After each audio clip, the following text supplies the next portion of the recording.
pessoal, tudo bem? Sejam bem-vindos ao canal Geografizando com Isa Araújo. Eu sou professor de Geografia e na aula de hoje a gente vai abordar e dar continuidade à teoria geopolítica clássica. Vamos abordar hoje um dos mais importantes geopolíticos de todos os tempos, porque ele influenciou a política internacional não só no século XX, mas até hoje em pleno século XXI. Ele figura ao lado de Herzl como um dos geopolíticos mais importantes na história.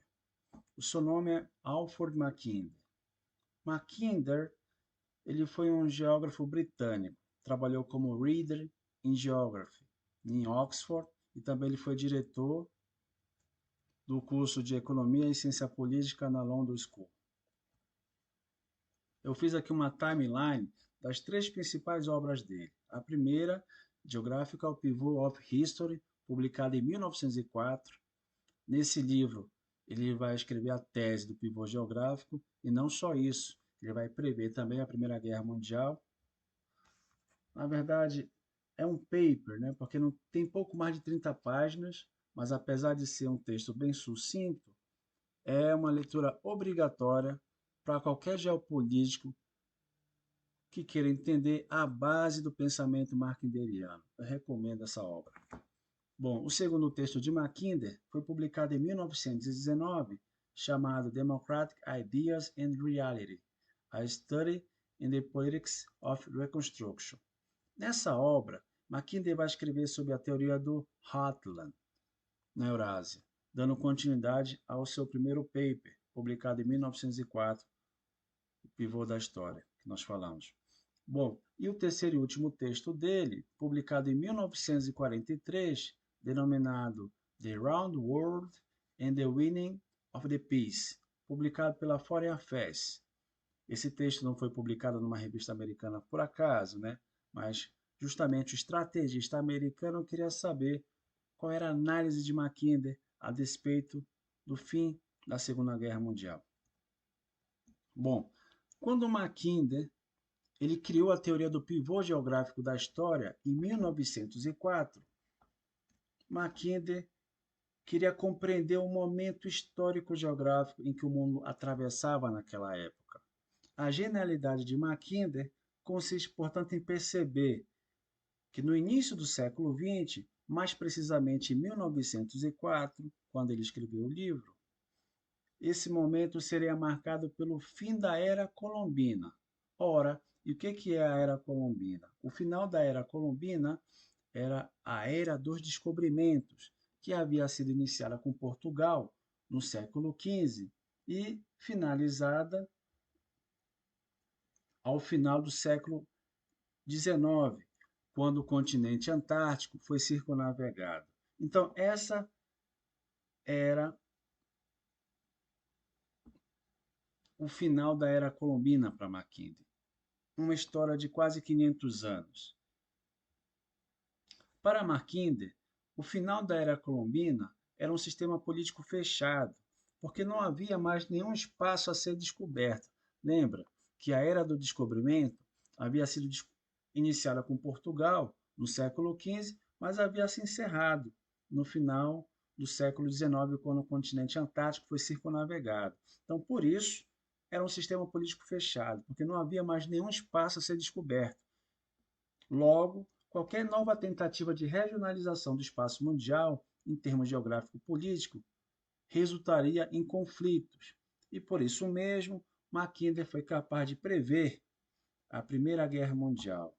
E por falar em guerra, sempre vai ter que haver uma potência perturbadora da balança de poder, não é verdade? Se tem uma balança equilibrada, alguma potência vai perturbar essa balança para gerar conflito.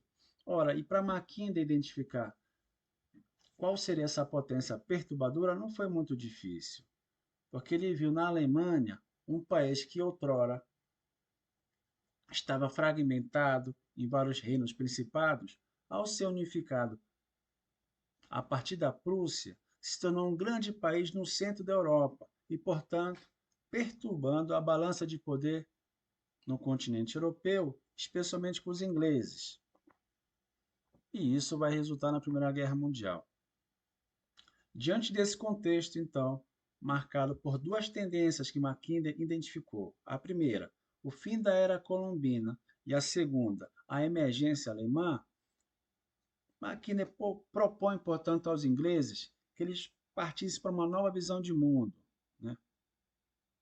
E ele vai, então, elucidar essa sua análise geopolítica a partir da projeção cartográfica, para ilustrar justamente a nova reconfiguração de poder mundial.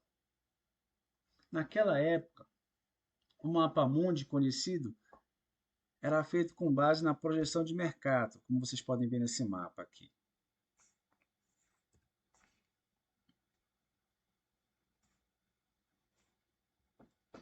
Bom, a projeção de Mercator, ela apresenta duas distorções. A primeira é o seu caráter eurocêntrico, porque coloca a Europa no centro do mundo, verdade? E a segunda distorção é justamente em função das áreas estarem distorcidas. Ao fazer a projeção cilíndrica, nesse mapa de Mercator, as formas dos continentes são preservadas, mas as áreas estão distorcidas, porque conforme nos afastamos do Equador, há um aumento da área relativa, dando a falsa impressão de grandeza do hemisfério norte, especialmente da Europa. Assim, as regiões de altas latitudes apresentam dimensões maiores que as dimensões reais. Portanto, observando esse planisfério, vemos que a Groenlândia, por exemplo, que tem 2,8 milhões de quilômetros quadrados, aparece com quase o mesmo tamanho da África, que tem 30 milhões de quilômetros quadrados. E isso é um erro crasso, é uma distorção bem relevante, né? Porque, veja, a Groenlândia, a bem da verdade, não tem nem 10% do tamanho da África, mas no mapa de Mercator, ela aparece quase do tamanho do continente africano. Portanto,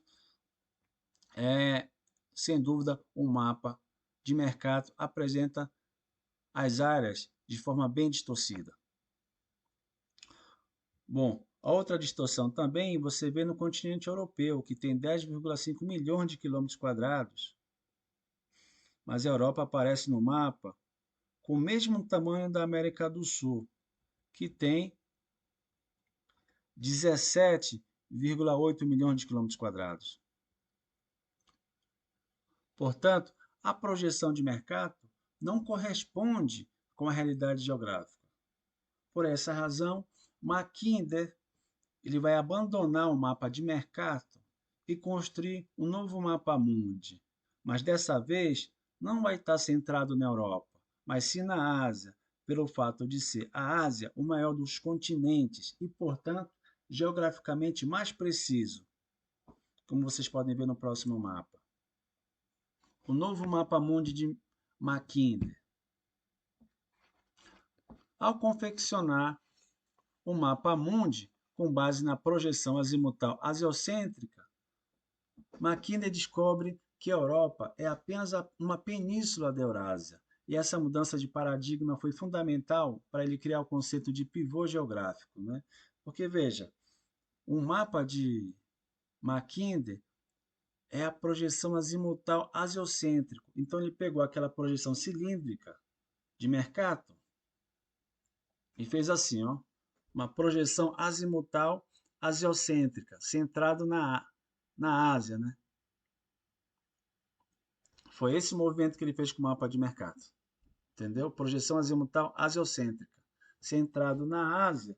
E aí, ao fazer isso, ele percebeu que a Ásia era o maior dos continentes e, portanto, a Europa era apenas uma península. E ele chamou, então, a partir daí, de Eurásia, né? E essa mudança de paradigma foi fundamental para ele criar o conceito pivô geográfico.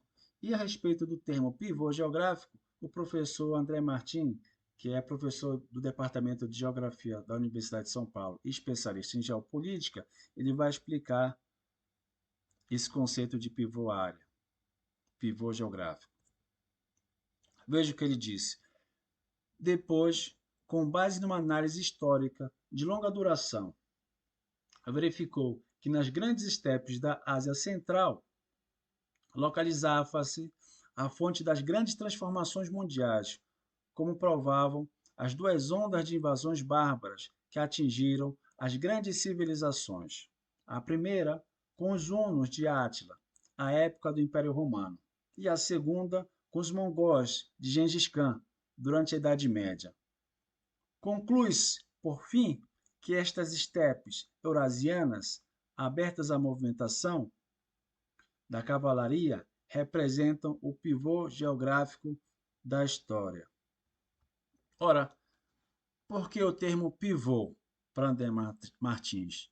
Para o professor André Martins, o termo pivô está no sentido de fulcro, de núcleo das forças geopolíticas, porque foi justamente das estepes eurasianas abertas à movimentação da cavalaria que partiram os mongóis de Gengis Khan para influenciar e alterar toda a história mundial. Então está aí o conceito pivô geográfico. Vem daí o sentido do termo pivô. Ainda André Martins, em seguida, ao fazer a projeção azimutal centrada nos países do hemisfério norte, Mackinder acaba identificando o Oceano Ártico como uma zona de fronteira entre as duas grandes placas tectônicas, a América do Norte e Eurasiática, que estão separadas por duas bacias oceânicas, o Atlântico Norte e o Pacífico Norte, a primeira placa com vocação marítima e a segunda com vocação terrestre. Daí decorre a dualidade clássica da geopolítica entre o poder marítimo e o poder terrestre. Ora, vamos olhar aqui no mapa a citação do professor André para ficar bem claro isso para a gente. Ele vai falar que a projeção azimutal está centrada nos países do hemisfério norte, que vocês podem ver aqui na região pivoária, que ele acaba identificando o Ártico como uma zona de fronteira. Está vendo aqui o Ártico ao norte da pivoária? É uma zona de fronteira, segundo André Martins, entre duas grandes placas tectônicas. A primeira delas, a América do Norte, e a segunda, Eurasiática. E essas placas estão separadas por duas bacias oceânicas, o Atlântico Norte, aqui na costa leste dos Estados Unidos, e a segunda bacia oceânica, Pacífico Norte, na costa oeste americana. A primeira com vocação marítima, ou seja, a placa tectônica da América do Norte tem essa vocação marítima porque tem saída para os oceanos, tanto Atlântico quanto Pacífico, não é verdade? E a segunda placa tectônica euroasiática, aqui na região pivô, na pivoária, na região core, esta tem a vocação terrestre. E por que terrestre? Porque ela não tem saída para o mar, ela está circunscrita, no centro da Ásia, da Eurásia. Daí decorre, então, a dualidade clássica geopolítica entre o poder marítimo e o poder terrestre. Ora, dada essa situação geográfica, essa geoideologia entre o poder marítimo e o poder terrestre acabou sendo influenciada pela fisiografia dessas placas tectônicas. Uma com vocação marítima, a placa norte-americana, da América do Norte, na verdade, e a segunda placa eurasiática. Dessa geoideologia,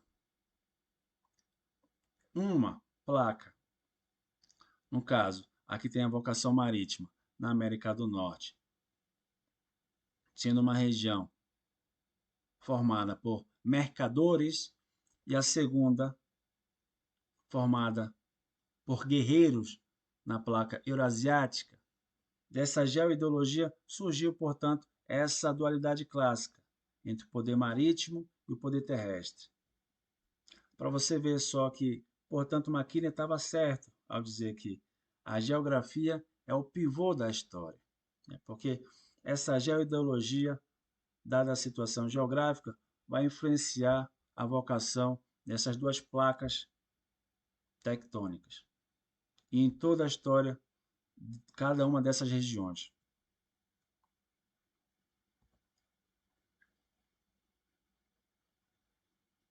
Bom,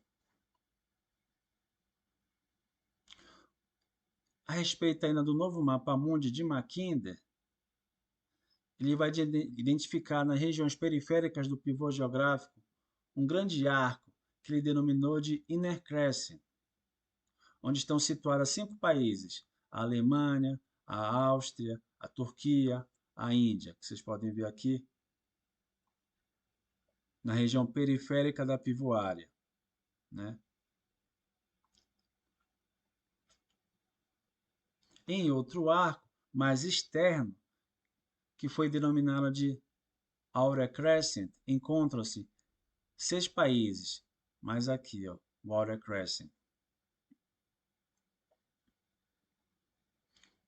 Grã-Bretanha, Canadá, Estados Unidos, África do Sul, Austrália e Japão, né?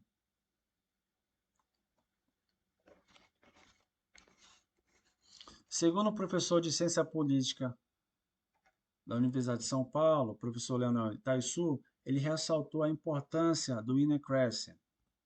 Ele disse: o Inner Crescent era o espaço natural de expansão no poder terrestre, que de posse do núcleo basilar eurasiano, procurava conquistar as regiões periféricas e obter saídas para o oceano, tendo em vista a construção de um poder marítimo. Por outro lado, o crescent interno era também a barreira física de contenção, ou a primeira linha de defesa do poder marítimo, que procurava conter a expansão do poder terrestre e mantê-lo encurralado no coração da Eurásia.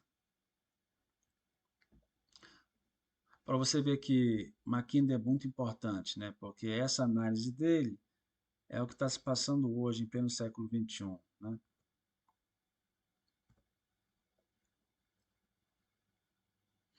O novo mapa mundi de Mackinder, ele procurava mostrar também o seguinte, que no coração da Eurásia achava-se protegido contra eventuais invasões das potências marítimas, configurando uma verdadeira fortaleza terrestre, que mais tarde ele denominaria de Heartland, porque no coração da Eurásia encontrava-se protegido das invasões das potências marítimas. Porque você lembra, a Eurásia ela não tinha saída para o mar, ela estava circunscrita no centro da pivoária. Ora, se ela não tinha saída para o mar, as potências marítimas não poderiam invadi-la com ataque, por exemplo, anfíbio, não é verdade? E por isso mesmo, essa região pivô era verdadeiramente uma fortaleza terrestre. Mackinder vai chamar mais tarde de Heartland. Compreende isso? Muito bem. Mackinder também adverte que se essa área pivô fosse dominada por um único país, a Rússia ou a Alemanha, tornaria a potência terrestre numa potência anfíbia, né? Professor, o que é uma potência anfíbia? É uma potência terrestre e marítima ao mesmo tempo, né? Quem dominasse esses dois poderes, poder terrestre e poder marítimo, se tornaria uma potência anfíbia, logo, uma potência mundial, colocando em xeque, portanto, a primazia naval britânica. Em suas próprias palavras de advertência, Mackinder dizia: quem domina a Europa Oriental controla o Heartland. Quem domina o Heartland controla World Island. Quem domina a World Island controla o mundo. Essa advertência de Mackinder foi fundamental para convencer os britânicos na Primeira Guerra Mundial a seguir a sua orientação Tanto é assim, pessoal, que vocês podem ver nesse mapa que nós denominamos de cordão sanitário mackinderiano. Mackinder propôs isso em 1919. Após a Primeira Guerra Mundial, Mackinder propôs que as potências vencedoras criassem na Europa Oriental uma cadeia de estados tampão, desde o Mar Báltico até os mares Negro e Adriático, para justamente separar a Alemanha da Rússia, que eram as potências terrestres da época, que juntas poderiam colocar em xeque a paz britânica. Então você vê aqui essa cadeia de estados tampão, que vai do Mar Báltico ao Mar Adriático e o Mar Negro aqui, né? Será que esse conselho de Mackinder foi levado a sério? Veja só, a Europa após a Primeira Guerra Mundial em 1921. A advertência de Mackinder foi de grande importância para redesenhar o mapa geopolítico europeu após a Primeira Guerra Mundial. Os tratados de Versalhes e Saint-Germain, que delimitaram as fronteiras da Europa após a Primeira Guerra Mundial, demonstraram empiricamente que a ideia de Mackinder, sem dúvida, ela foi implementada. Vocês podem ver aqui, ó, nesse mapa, você tem esse primeiro país aqui, que é a Alemanha, circunscrito com essa linha